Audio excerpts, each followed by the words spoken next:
This episode is brought to you by Progressive Insurance. Do you ever think about switching insurance companies to see if you could save some cash? Progressive makes it easy to see if you could save when you bundle your home and auto policies. Try it at progressive.com. Progressive Casualty Insurance Company and Affiliates. Potential savings will vary. Not available in all states. Welcome to the No Guilt Mom podcast. I'm your host, Joanne Crone, and here with the brilliant Bree Tucker. Why, hello, buddy. How are you? Today, we are discussing something that impacts both men and women. It's the patriarchy. Oh, God, the patriarchy. So I was going to tell everybody how we came to this topic, but am I jumping too far ahead? No, tell them how we came. So the other day I was on Instagram and I saw our good friend, Mom Life Comics, which is Mary Catherine Starr, who's been on the podcast a couple of times. We absolutely love her work. And she had dusted off an old post, brought it back, an old cartoon about the patriarchy and the lies that we've been told. And that fits right into the narrative of we've been sold a long story about what women and men are supposed to do, especially in a family type relationship, that makes it where it's almost incompetence is given. Oh, I've heard it a lot from my mom in particular, just the older generation. And a lot of actually our peers say stuff like, oh, men can't be relied on to do those things. And this episode, we're talking about these lies that Mary Catherine brought forward, about these beliefs we have about what men can do in the home and what men can't do in the home. And today we are going to shatter them.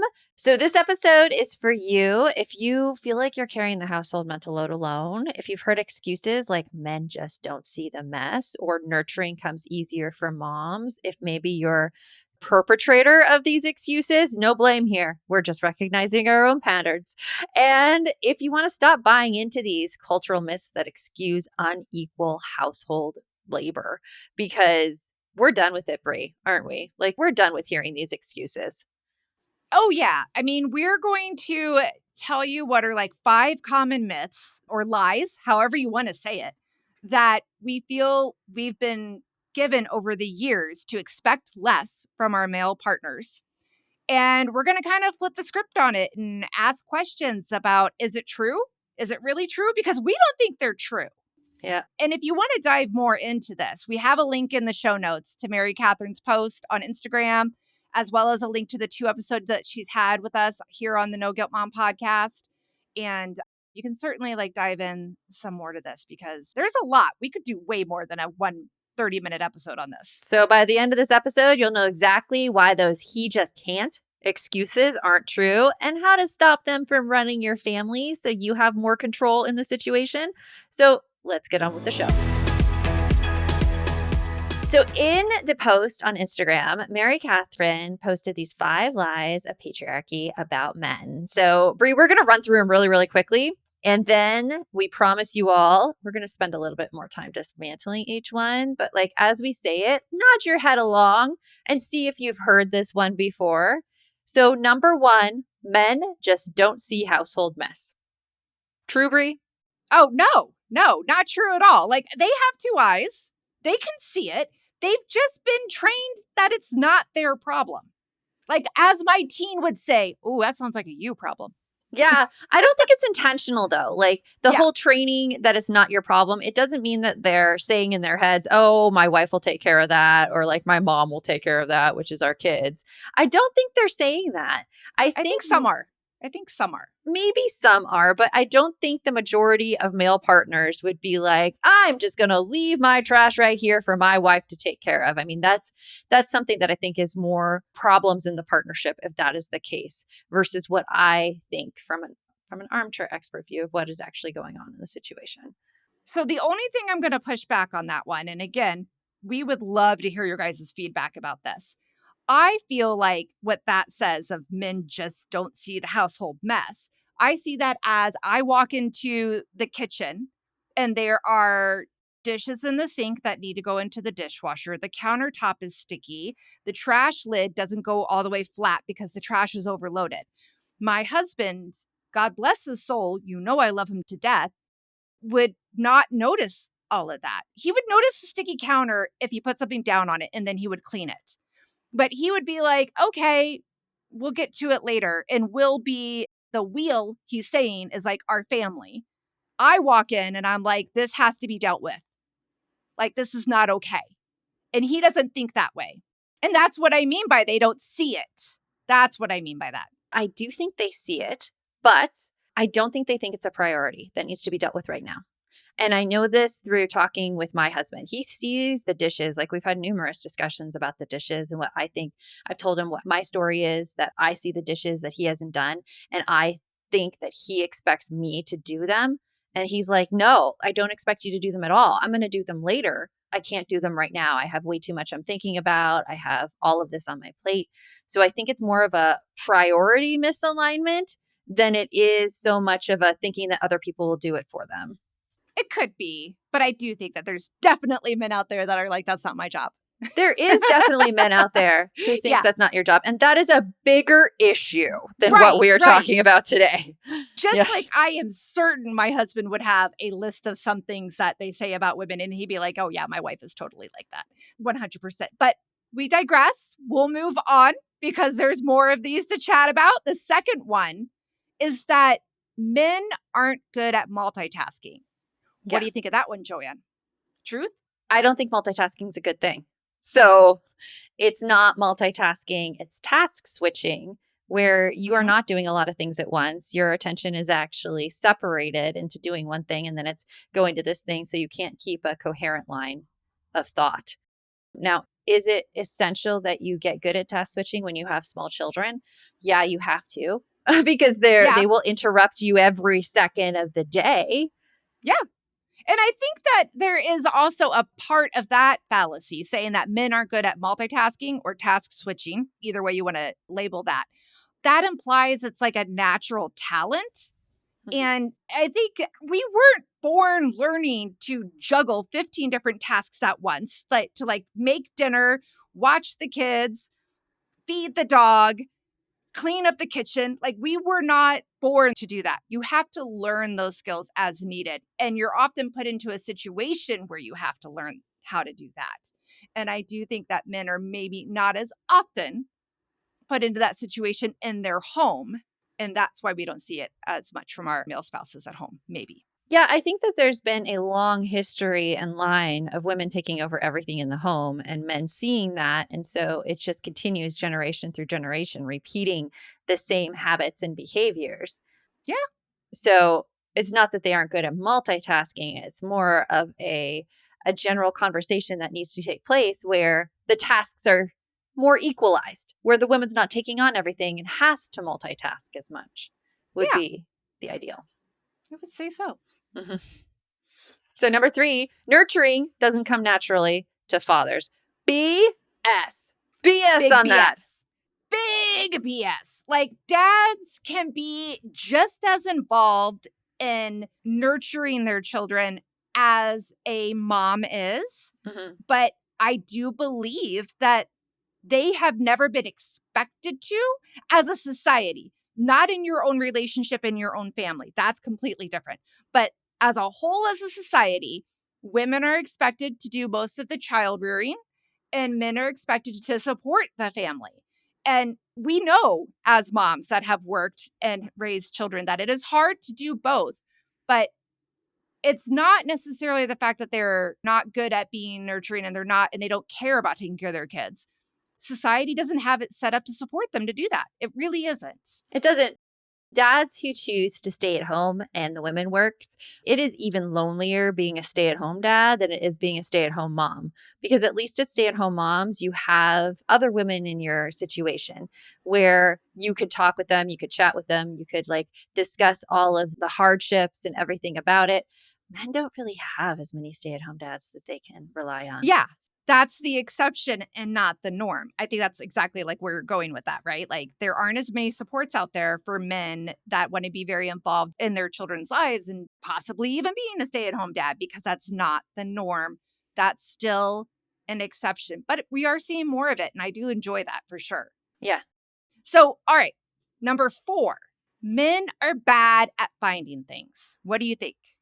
True or This, false? I want to know like what things they're finding. So, like finding things related to the home, finding things like children's doctors' phone numbers, all those things that we really have on our phones are easily accessible because we're the ones who are taking on everything and know where everything is. So, I would say it's like not just finding things, it's more of a bigger picture of what they're in charge of and what they know where it is. What did you see about this one? I feel like what you're describing is mental load. Women tend to have a higher mental load expected of them in the home. And it might be expected of them because they've been doing it for so long, or it might be expected of them because, again, that was the roles that you and your partner decided upon. Mhm. Again, it changes for everybody. But I do think that when you're not expected to be the one that collects the trash, when you're not expected to be the one that cleans up after the kids have had a bath, then you're not going to notice that the bathroom is messy and the water needs to be cleaned up and the towels need to be hung up. Like, because if you're not normally doing that and in charge of that, you don't see it the way someone who is in charge of it sees it. Yeah, it's kind of like this patriarchal lie is talking about the symptom of the actual issue, but it's not addressing the real issue. Whereas, like, the symptom is, yeah, they're bad at finding things, but the real issue is because things haven't really been delegated for them to do. So they have no idea the processes or systems involved. Yeah, exactly. Exactly. Yeah. And this one ties back into our first one, messes just don't bother them. Oh, I have been in both situations, so I understand. I'm going to say that's a false because my first husband was very neat. And I would get told often how messy I was and how I couldn't keep things clean and how I caused so much work because I didn't clean up enough after myself. My current husband, if anything, like I'm the one who cleans up more. And like, it's not a matter of them, like you said, not being bothered by the mess. Yeah. They have a different tolerance for it than we do because I do believe this, and tell me if you agree with this or not, especially podcast land people. I think that if someone were to come to your home and it were messy, a woman would be like, oh my gosh, they think that I'm a slob. They think that I can't keep a house. The man probably does not think that. I disagree because of my own personal experience with it. I Okay. am definitely the more messy one in our relation, in like my relationship with my husband. He is neater than I am, but he's also an all or nothing kind of neat. So either he has the time and the energy to do it perfectly, or he won't do it at all. And I'm kind of more in the middle. I will be like, okay, I'm going to make the bed, but yeah, the corners aren't perfect and it's not perfectly like blankets are smoothed down, but it's good enough for me. And I can turn off this whole like looking at my house and thinking it's a mess when people come over, and I see it more as it's lived in. This is how our real life looks. There's not like food rotting on the table or anything. Like it's generally clean, but is there a bit of clutter? Yeah, there's a bit of clutter and it's okay. Yeah, you subscribe to that. I remember these signs being so popular a while back. The whole like, excuse the mess, we're making memories. Like that, I do think is a healthy thought process. And I wish I had more of it. I just don't care. I have so many other things that I'm dealing with. And I guess it's all of my also semi rage against the patriarchy that I feel like as a woman, you're supposed to clean house. And that makes me not want to. And so I don't, I don't do it. That's why, like, looking at this message just don't bother them. I'm like, well, I mean, you have to see the perspective on it. Are we as women expected to make things too neat and clean? So neat and clean that it is really getting to our personal sanity and our own productivity and what we want to do because we're stuck in the societal expectation of it. Right. And you know what else? Let's also point out our role that we do have in it. If I am constantly telling my partner that they aren't doing it up to snuff, like the example I gave a while back, like where my husband was cooking and I'm like, are you cutting those in the 1-inch squares like the Yeah. recipe says? Like, I'm surprised the man came back to cook dinner again because, yeah, in that moment, I realized how much I was like totally trying to micromanage him and I was making him feel like he wasn't his best effort wasn't good enough. Which is horrible to feel in a relationship. Yeah. Right. And that is not what I meant by any means. It was 100% the fact that I did not like bell peppers and he was cutting them too big for my taste. That was all it was. Which if you said that, you're like, hey, I don't like these. Could you cut them smaller so I don't have to taste them? I'd be like, oh, yeah, sure. So I think that's where that fifth one comes in. Like if they are used to always being told they're not doing it right, or if they're used to their partner being the one who comes and takes care of it right away because it's a priority to them for whatever the reason, then yeah, they're not going to be the ones that jump up to do it. Yeah. These are things that we're fighting against the society for. So we've got a lot going with this. Coming up after this break, we have shared the 5 biggest lies patriarchy has fed us about men. Now it's time to flip the script and show you what the truth really looks like.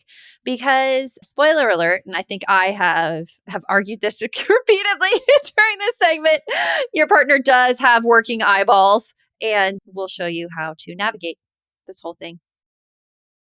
Nowadays, we're all juggling work, school drop-offs, events, appointments, and everything else. So flexibility in education isn't just nice to have, it is essential. And that's what makes K-12 powered schools such a fantastic and valuable option. It's tuition free. You heard that, free. Accredited online public school for kindergarten through 12th grade, and it's designed to fit your real family life. With K-12, school happens wherever there's internet, whether that's from the comfort of home, a grandparent's house, or on the go between activities. It moves with you. Students can follow a daily schedule that fits their learning style and your family's rhythm, all with the support of certified teachers who are trained specifically for online education. Plus, there are online clubs and social events so kids can still connect and build confidence no matter where they're logging in from. See why more than 3 million families have chosen K-12 to empower their students. Go to k12.com/ngm today to learn more. That's the letter K, the number 12.com/ngm. k12.com/ngm.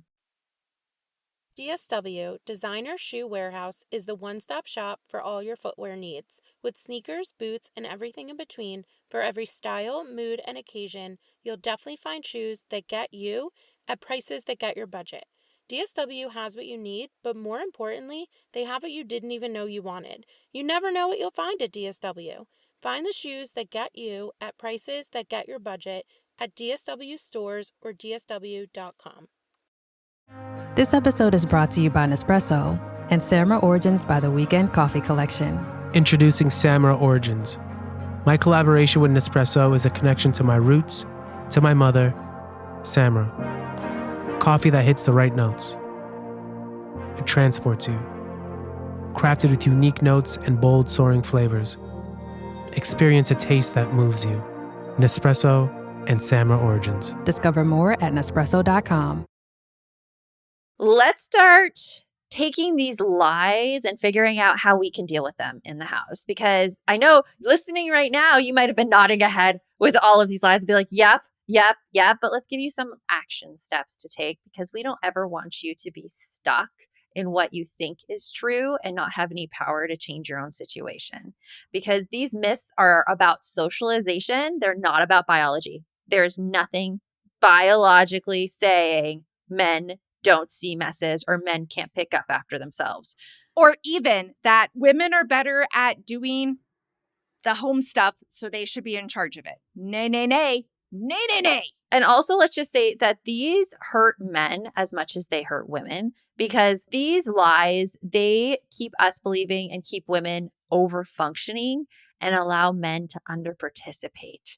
And so we're both stuck in this dynamic where men don't feel like they're purposeful at home or they don't have a reason to contribute to the home, which is also like, I mean, if I didn't feel like I had a reason to contribute, I wouldn't want to be in that situation. If I felt like I wasn't valued, yeah, then where's my motivation to do it? If my partner doesn't care if I do it, and or my partner is going to keep telling me that I do it badly, I can tell you, like in my first marriage, I did not try to do a lot of cleaning up after I got like reprimanded several times. Because what was the purpose? I wasn't going to ever do good enough. Yeah. So why? You're going to yell at me even if I did try. So let's break these apart into how we could reframe them. So first of all, The first lie, men just don't see the household mess. What's the Yeah. thing we can do in our homes? What do you do, Brie? We talk about it. Like, this is just like we've talked about with our kids. Like, when our kids won't do chores, sit down, have a conversation. Hey, let's make a list of all the stuff that we have to do in the home that needs to get done. And let's just see, what we're doing. And if it feels unfair to you, that if you feel like you're doing more than your partner, then hey, I don't know why, but this feels skewed. Can we talk about it? Let's just see, because a house, we all live in it. So everybody should have some responsibility to that. Am I right? Am I right, people? Am I Yes, right? I love it. We've been having this discussion a lot in our balance coaching about, men taking on equal roles in the house. And one of Yep. the realizations that comes up over and over again in our members is to start sharing our own feelings about the mess versus saying that it should be clean. It should be clean. Like thou hath come down and said it should be clean. It's just like one of those things where, especially for me, I don't agree that it should be totally clean in our house. I don't think that's a realistic expectation. But if like my husband came to me and said, "Hey, I feel really overstimulated when all this is going on. Can we work on something to help me, feel less overstimulated?" I'd be like, "Yeah, sure, of course," because I care about him and I love him. Now, you brought up something right there about like having the right words and being able to express it in a good way. Using the words of like, I'm overstimulated. There's too much going on. And sometimes we don't know those things about ourselves and our partners don't know it about themselves. So again, this conversation is what helps. So like if the mess is what bothers you, then have a conversation. Say like, I feel like I need to have some more support in this. We're going to share the responsibility and we're going to agree on it together. Do not come in there guns a-blazing and assigning stuff and start assigning blame and assigning task, because that is the quickest way to kill anybody's motivation. Well, I think one thing that you're talking about too is self-awareness. And Mhm. when we have self-awareness, when we know about our inner emotions and when we know how to communicate those emotions, all of our relationships become better. That's something Yeah. that we work on. That's phase 2 in balance is self-awareness, making sure that, you're knowing your own thoughts. You know what Bob says to you, which is that evil voice in your head that tells you all these lies. Probably Bob is very well versed in the 5 lies of the patriarchy. I would say so. Yeah. Yeah. That's the school of Bob. That's the what school he of Bob. learned. And That's mine's what he a does. guy. Again, mine looks like the Mucinex character. He's like slimy with a tore up wife beater and a cigar hanging out of his mouth. And he's all like, yeah, that's how it goes. Yeah. Yeah. Yeah. So like it brings up a great point going into these conversations. Like it takes a certain degree of self-awareness on your part to be able to Yeah. communicate what you're feeling. And that's just a skill. That's something you can Yeah. learn. Yeah. So this next one is a hot button topic for you, the multitasking. Yeah. I think multitasking is a lie that is sold to women to further enforce this idea of supermom who does it all. Yep. Because I think multitasking is the surest way to drive yourself crazy. Oh, yeah. And I think, like you already said, it shouldn't be a badge of honor. No, it's not a badge of honor. Right. No. So we did like a No Guilt Mom Awards ceremony episode back in May. And one of our things was about like the multitasking mom. You can do all of these things at once. And it is awesome. And it is a really amazing skill being able to transition from task to task to task. However, it should not be glorified. Nobody should be taking care of everything on their No. own and transitioning and being the only one in the household that can transition. Yeah. That's what we're saying. It's not good because even though you're able to take care of all of these things, what do you lose? And I could tell you by talking with like hundreds of women and coaching, you do lose your patience. You lose your overall being because instead of figuring out, what you want in life, what you want to go towards, what goals you have, like especially exercise falls apart when Mhm. you multitask because you're focused on like that your kids need their homework signed, that they're looking for like their blue lunchbox, that the dishes need to be done. All of these things are occupying brain space that you don't have room for anything else. Yeah. we're just going to say for the multitasking, divide and conquer, people. Yep. Have a conversation, divide and conquer. Get All as right? much off your plate as possible if you find that you're multitasking. All right. So flipping the script on the men just aren't natural nurturers. It doesn't come naturally to them. Yeah. BS. BS. Bull. That is so, yeah, no way. Because, I mean, we didn't know.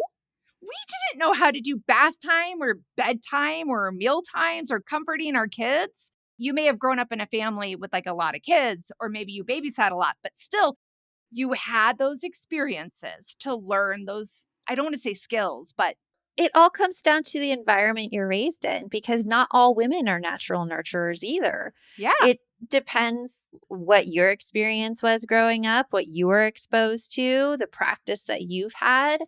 More often than not, when we're talking to women in our community and a lot of the women that we're friends with, and we find a lot of them have been exposed to the woman taking care of the kids all the Yeah. time.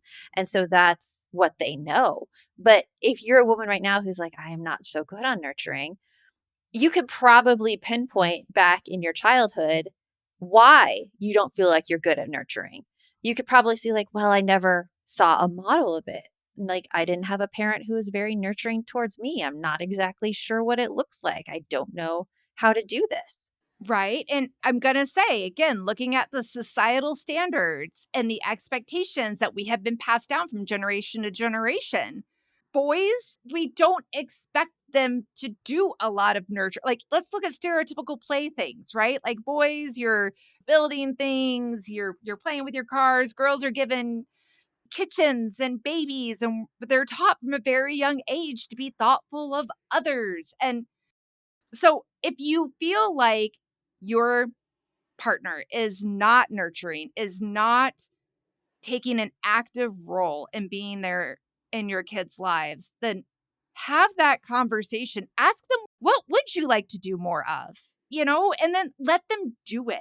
Like I said, the micromanaging, me coming in and telling my husband that he wasn't cutting those vegetables right was not helpful. Yeah. And the So, men aren't babysitters. They're never babysitting their kids, they're never watching their kids.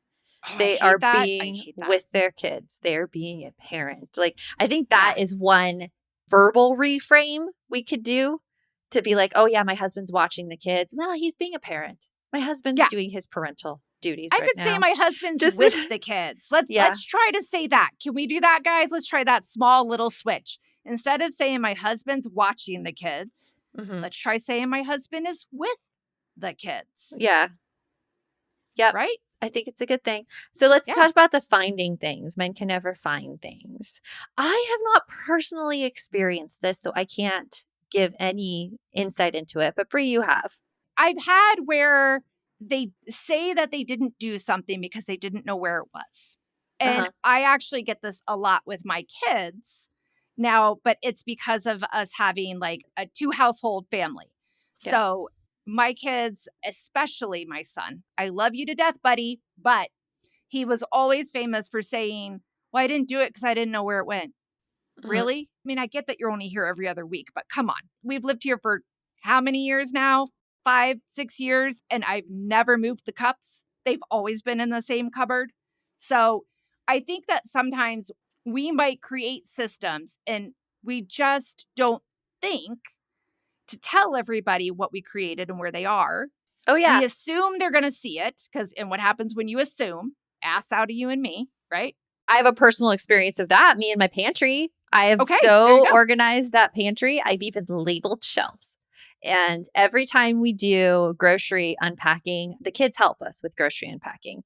I go and look in the pantry and I'm like, why are the chips on top of the spices? What is going on here? Yeah. And I have never actually talked to them about it. Like, see, I have labels here and they go right here.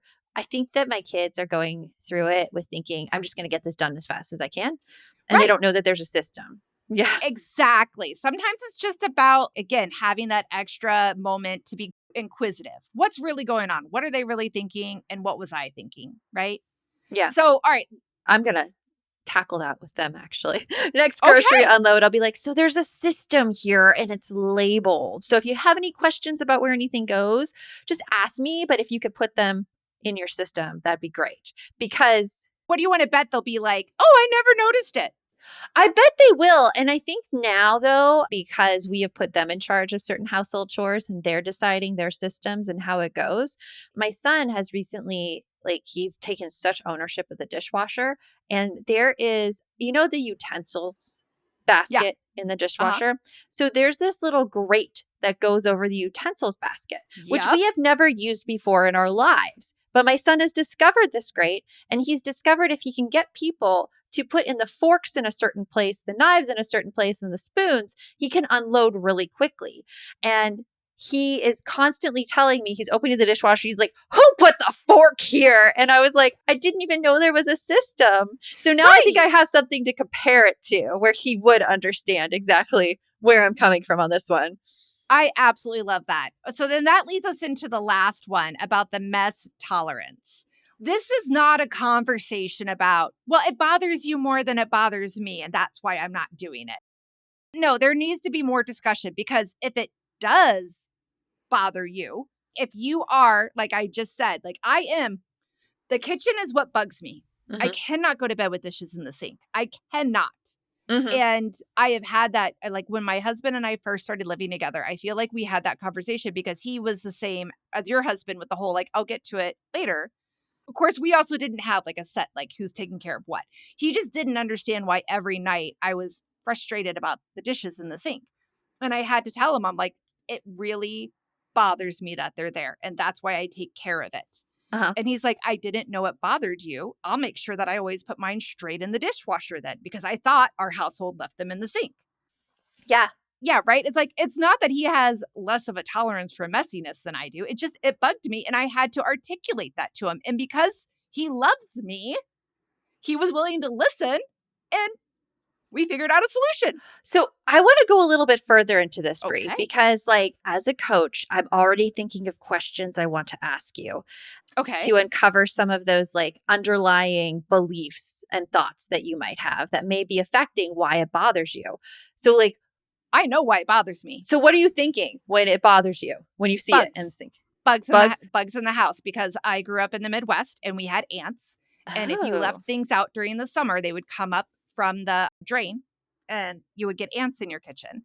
And it always started with food being left out. And if you leave your dishes in the sink, there's food there. I 100% know where it comes from. yeah. Now, I live in the desert. Is there an ant problem in Phoenix? No. But it's so ingrained in me. It's my thing. I've articulated why it is, and I don't get mad at anybody for leaving the dishes in the sink, Yeah. because I know it's a me thing, but I do make sure that I articulate it, because there are some days where I'm tired, I'm exhausted. I don't want to have to put the dishes away just to go to bed. No, but this is a great example because you have really high self awareness and you know the reason it bothers you. And it has Yeah. helped you communicate to your family members why it bothers you, which is like, it's so much understandable hearing from someone, okay, I grew up in the Midwest and we had ants all over our dishes. And I just think about that every time that I see the Yeah. dishes in the sink. So can we just take care of it? Mhm. Versus, we shouldn't have dishes in the sink. Why didn't you do it? Yeah. Like, Exactly. So again, this conversation, if you talk to your partner about it and they say, well, it doesn't bother me like it bothers you. No, the conversation doesn't end there. Your feelings are valid. they are. It doesn't mean that things are going to work out 100% the way you want them to, but your feelings are valid and they do deserve to be expressed and acknowledged. They do. And two questions you can ask yourself when you're trying to figure this out, if you're getting bothered and you're like, I know this, is figure out what am I thinking? What am I telling myself when I'm bothered? Mhm. And what am I feeling when I'm Yes. bothered? And that's going to help you be able to articulate more to your partner what's going on. Yeah. So I think that the thing we want you guys to get from this part of the podcast is that we need to stop excusing and just offloading, well, he's a man, he doesn't worry about these kinds of things, my partner just doesn't care. And we need to start being more clear on our expectations. Yeah. because resentment grows when you don't have clear expectations. Absolutely. Absolutely. So, coming up after this break, we're going to share some real life strategies to stop falling for the he just can't excuse. And that's going to come up right after this. I'm always looking for ways to show my cat how much I love her. And with Fancy Feast gems, I can pamper her whenever I want with a savory gravy on top of a gourmet mousse pâté. The pyramid shape makes serving simple, so all I have to do is peel and plate to make mealtime feel extra fancy. And with 2 entrees in every pack, it's easy to turn every day into the extraordinary. Fancy Feast gems. This episode is brought to you by Indeed. When your computer breaks, you don't wait for it to magically start working again. You fix the problem. So why wait to hire the people your company desperately needs? Use Indeed's sponsored jobs to hire top talent fast. And even better, you only pay for results. There's no need to wait. Speed up your hiring with a $75 sponsored job credit at Indeed.com/podcast. Terms and conditions apply. Wish you could become a morning person? You know the type, up before the sun, early morning runs, first one to the office with donuts and a smile. How do they do it? Easy. With the new Galaxy Watch 8, sleep tracking and personalized insights from Samsung Health help you improve so you can wake up to a whole new you. One who, dare I say it, skips the snooze?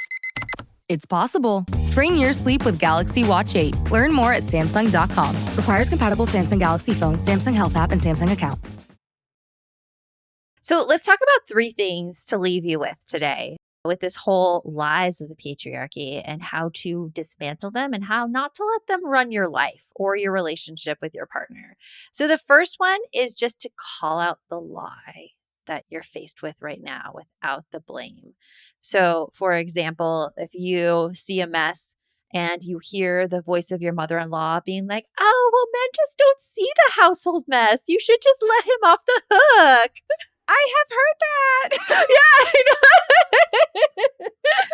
from that person. From that person, yeah. He's just a man. He can't make his own plate of food. Oh my gosh. Oh my gosh. So the first Yes, step is realizing that that is a lie. So Yeah. pause, get the voice of Joanne and Bree in your head. And what does that voice of Joanne and Bree say, Bree? It says it's not that he can't. He's just never been expected to. There's never been a conversation about it in the past. Case in point, if your mother-in-law is saying it, I bet you know why. Oh my God. Yes. Yes. It's like, yeah, well, when he's not expected to make any food for himself, when he's around, his mom and or partner, then yeah, he's never going to do it. So you need to say like, no, you're an adult. You can do that yourself. I mean, you can say it a nicer way. And I wouldn't recommend, this is what I would not recommend doing. Well, your mother never made you do these things. It's like, that's not going to go out very well. That's not going to help anybody in that relationship. No. Nope. Make it more about the partnership, not a personal attack. Be like, hey, Exactly. I know you see it too. Let's figure out how to handle it together because it's really bothering me and I'd like to find a solution. Yeah. So our tip number 2, I feel like we have been articulating. So we're going to try to make it clear and say it out loud, right? Shall we? We're going to share the load out loud. So, Yes. I mean, partnership, it's not about guessing what your partner is thinking. It's not about guessing what your partner is going to do. It's about talking about it, naming it, and then figuring out who's going to own it. Exactly. Right? It can't live silently in your head, all of the things that are on your to-do list. That is the fast track to resentment too, because you'll have all these things you're thinking about. You'll think that your partner sees all these things and just you think that they're letting you handle it. And then they just don't care. you'll feel murderous. Oh, yes. The murderous rage. Yeah. Yeah, that can certainly happen for sure. So something that like I did with my husband is when we first started these discussions, and it was like 2019, we've been working on this since, we have weekly dates. And on our weekly dates, we talk about things. And this is when I bring up things that are bothering me or that I'm stressed out about. So it's not necessarily saying like things that he did that bothered me. It's Mhm. more of general frustrations and things I have on my plate such as, oh my gosh, there are so many forms coming in right now for the kids in school. Like, how can we split this up? That sort of thing. Right. Okay. And I love that you articulated that because I think, again, podcast land, we want to hear from you guys on this. I think a lot of us carry stuff like that in our head. A lot of women carry that in their head.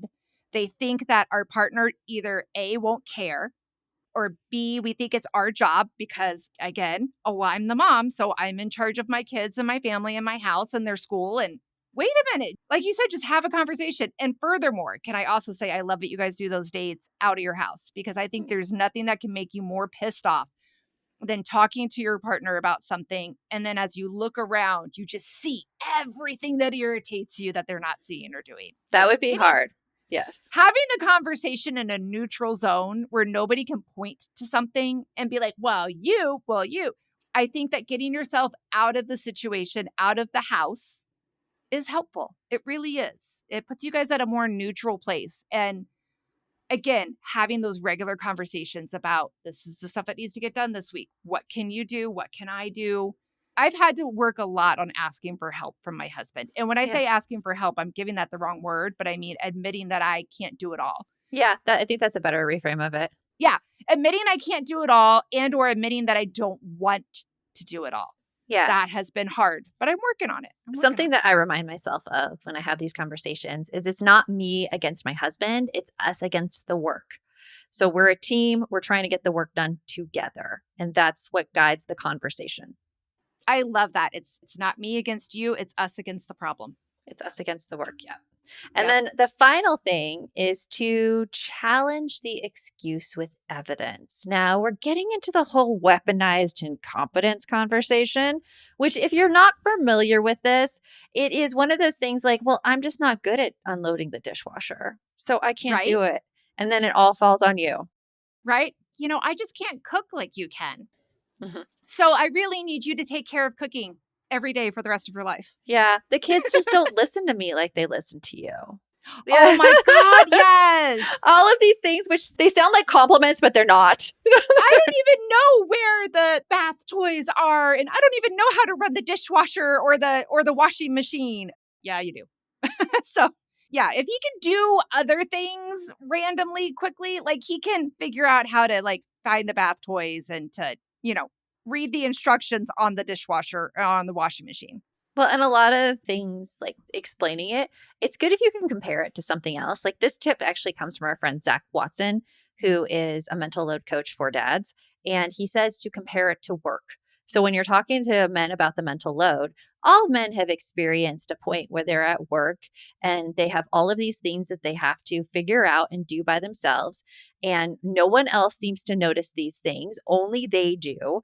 I mean, that's the mental load in action. That mental tally of everything you have to do at work.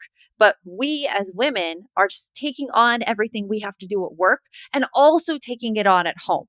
And so that's where we get too stressed out and feeling crazed. So comparing it to that and saying like, we have the same going on at home and I need to split it up because it's making me insane. I have to say, I hadn't thought of that before, and that's brilliant. I love that. And if you guys want to learn more about Zach, I have a link in the show notes about him, his Instagram as well. But yeah, I hadn't thought about that. And that's a really great thing because that's what I would do with my kids, right? Yeah. I would find something to relate it to that means something to them that they can have a concrete example of. So I love bringing that back to work. I think that's a great thing. And the weaponized incompetence too. That happens at work as well. Like say you have that one employee who says that they're not good at running meetings. And so all the meetings have to fall to you. I mean, how do you feel towards that one employee? Murderous. Pretty resentful. Yeah. Yes, pretty resentful. Yeah. I think that there's an important thing to remember. We all have things that we are good at. We all do.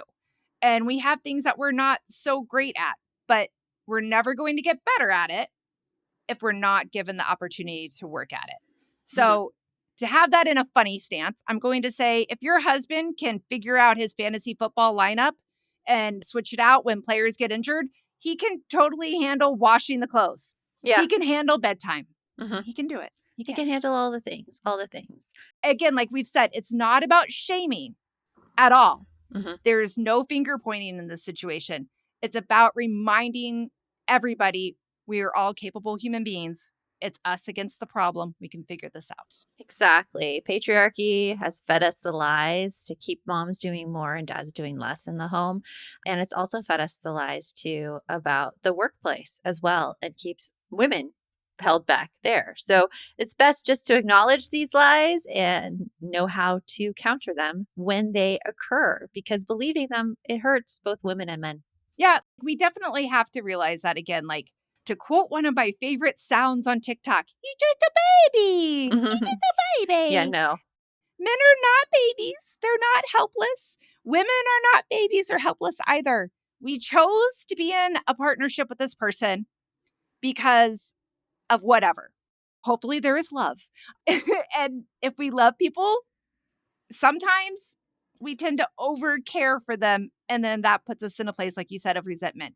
Have the conversation. I feel like